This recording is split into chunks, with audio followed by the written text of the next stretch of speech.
Many thanks for staying with us. Welcome back to Politics Today. Reactions continue to trail the Senate's rejection of the president's external borrowing plan worth about $30 billion for the execution of projects from 2016 to 2018. The upper legislative chamber unanimously rejected President Buhari's plan when it was put to a vote on the floor of the chamber yesterday. The president had written to the National Assembly asking them to approve a foreign loan of $29.96 billion to address infrastructure deficit. The presidency had explained that the amount which is under the government's external borrowing plan is to be spent on power, railway, roads, education, health, water resources, and other things. The lawmakers, however, say they are not comfortable with some glaring omissions in the executive communication forwarded to them by President Buhari. Well, experts have been speaking for and against the matter, and now joining me on the discussion is the MD CEO Financial Derivatives, Mr. Bismarck Rewani. Thank you very much for joining us on the program. Good evening. Well, would you say does Nigeria need this foreign loan that President Buhari sought approval for? Yeah, Nigeria needs to borrow, but the thing is that, what's the argument? The argument is that there's not enough information. An objection is a request for further information.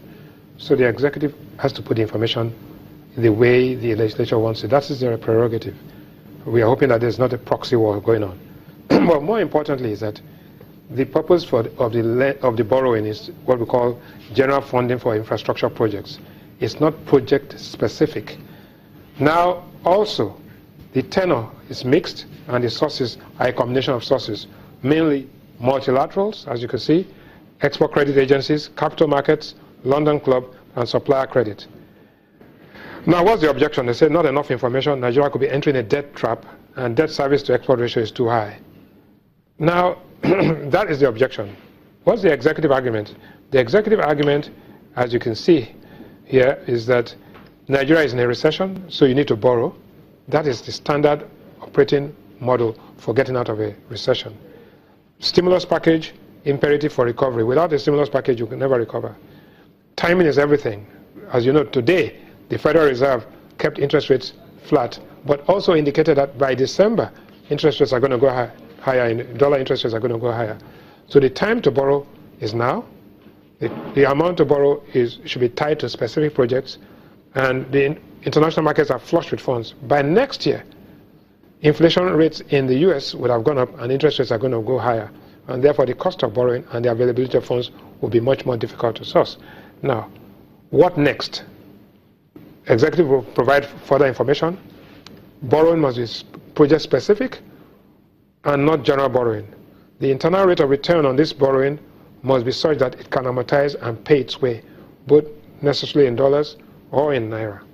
Social projects must be minimized. You're not going to borrow for stadium or for Olympics and all of that. Developmental. Absolutely. With projects that can pay its way, not to put, because the problem of getting into a debt trap is is difficult. So what are the areas of compromise? When you're borrowing that kind of magnitude, we have what we call intergenerational issues, which means that you are borrowing now and it will take 3, 4, 5 generations to pay it. So it must be a subject of national debate. It can't just be at the whim and caprice of anybody. It's a very serious issue. Timing is important, but it must be subjected to the highest level of scrutiny. And I agree with that. And I think the executive has the capacity, and they've done a lot of work, but they have to put the information there. Okay, but Mr. Rewani, one of the requirements from the internal donor agencies is a report from the Auditor General of the Federation, and as it stands, Nigeria does not have an Auditor General of the Federation. Doesn't this raise questions about probity and accountability? No, not at all. Auditor General as a deputy, they are acting, so that's not the issue. I think the critical issue is that, is this borrowing going to lead Nigeria into a debt trap? Because don't forget, we started borrowing in 1978, we raised $1 billion, then $2 billion. By 1979, we opened the tap under the second civilian administration. In the end, we had $38 billion of debt, both trade debt, principal debt, bank debt, supplier credit, and we had to pay $18 billion to get free of the $38 billion, and we got zero. So when Obasanjo and Ngozi Okonjo-Iweala negotiated that debt forgiveness, freed us of all the debt. Not only that, we built up our reserves all the way to $60 billion. Now we've depleted the reserves. There's no investment on the other side, on the asset side of the balance sheet. Now we're going for liabilities. The absorptive capacity to spend this money at this time, it may not even be there. So, but it's good to secure a borrowing program and apply to those projects which, one, can pay their way, two, have a multiplier effect, three, have linkages which will create employment. Because a recession is defined as a period of contraction of economic activity, high unemployment, high misery, and quite frankly, higher suicide rates and all of that. But from the track record, even what you just said now, Nigeria in the past had not fared well with monies borrowed. Yes. With the explanation given by the federal government, does this loan look sustainable, or does what the government said it would do with the money, is this sustainable and viable? That's why it has to be specific. General comments on railway, ports and all that, those are good, but it has to be specific. If you are saying Lagos-Ibadan Expressway, which means that productivity will increase, goods and services, the railway from Lagos all the way to Kano, from Port Harcourt all the way to Maiduguri, carrying goods, reduce transportation, and you can see the effect of this immediately.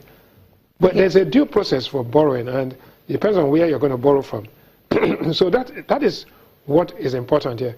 You don't borrow in a stampede.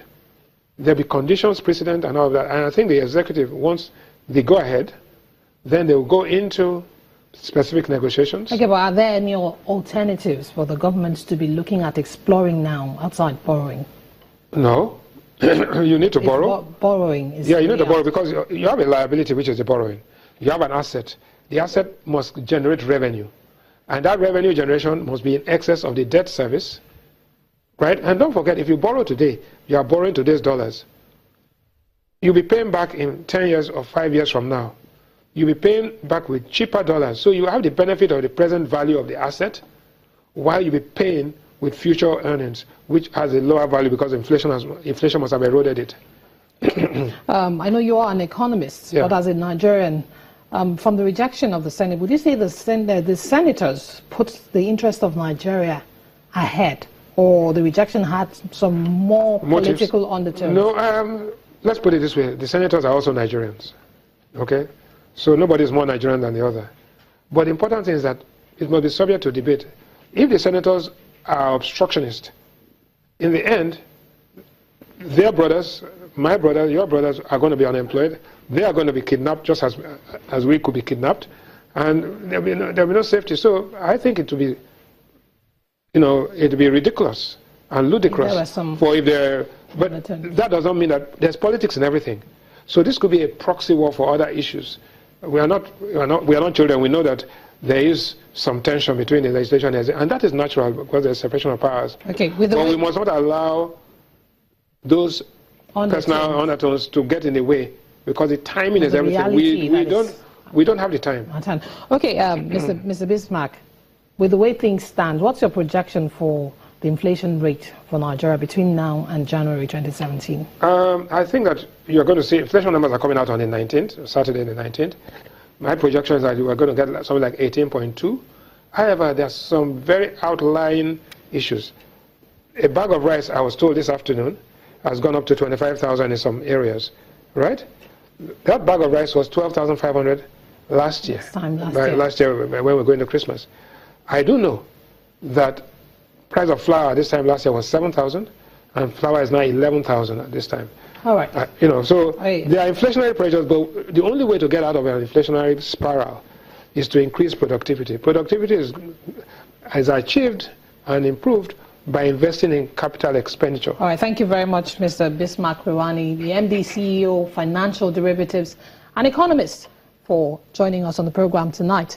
Well, that's our show tonight. Many thanks for being part of the program. On behalf of the team, I'm Emana Amawe.